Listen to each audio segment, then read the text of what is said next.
परीक्षा जो सितंबर माह में 21 सितंबर और 22 सितंबर 2024 को हुई है, उसके संबंध में ये मामला दायर किया गया था न्यायालय के समक्ष। और ये आधार लिया गया है, बनाया गया है कि जनवरी माह 2024 में भी इसी तरह से पेपर लीक था और परीक्षा आरंभ होने के पहले ही जो है वो पेपर लोगों के पास उपलब्ध थे।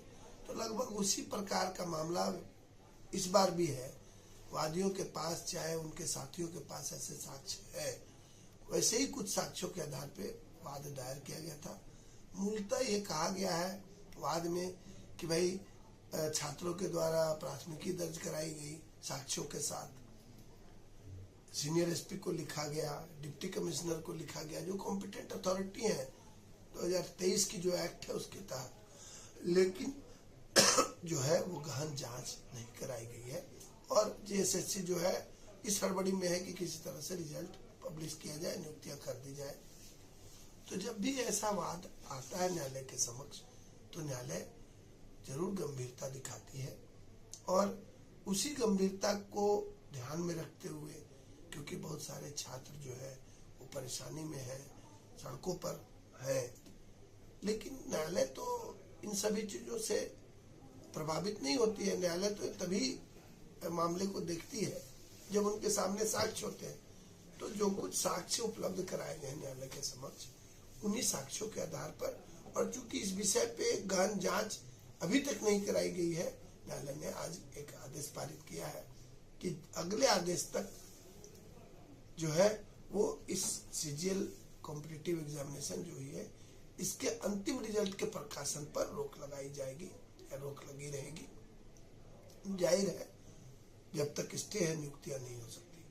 सवाल ये उठता है साहब कि अंतिम रिजल्ट पे रोक लगाई गई, लेकिन जो टेंटेटिव रिजल्ट के आधार पर जो डॉक्यूमेंट वेरिफिकेशन का कार्य जेएसएससी के द्वारा किया जा रहा है, और इसको लेकर कल विरोध भी हो रहा था और छात्रों पर लाठीचार्ज किया, तो वो जारी रहेगा या? देखिए बात क्या है कि टेंटेटिव रिजल्ट जो निकाला जाता है या डॉक्यूमेंट वेरिफिकेशन की जाती है, यही तो प्रक्रिया अंतिम रिजल्ट तक पहुंचती है। तो बीच में जेएसएससी जो करना चाहे, उन्होंने एग्जाम भी लिया है, उन्होंने एग्जामिनेशन के कंडक्ट जो हुआ एग्जाम तो उसके पेपर भी एवेलुएट कराए गए हैं। तो बहुत सारी प्रक्रिया है, ये सब जो हुआ है नहीं हुआ है इससे कोई सरोकार है नहीं। न्यायालय ने कहा है कि अंतिम रिजल्ट जो है इस एग्जाम का वो नहीं निकाला जाएगा। सरकार के द्वारा क्या कुछ पक्ष रखा गया था? सरकार जाहिर है अपना पक्ष रखती है, बट सरकार न्यायालय को ये संतुष्ट नहीं कर पाई सरकार की ओर से कि इस विषय में कानून सम्मत तरीके से कोई जांच हुई है। इस विषय पे राज्य सरकार का पक्ष जो है वो अधूरा था या असकारात्मक था। न्यायालय ये जानना चाहती थी कि वास्तव में इस मामले की किस प्रकार से जांच कराई गई है और साक्ष्य जो भी उपलब्ध कराए गए हैं उसके ऊपर में अंतिम जो है टेक्निकल रिपोर्ट क्या है। तो राज्य सरकार की ओर से जो भी पक्ष रख रहे थे उन्होंने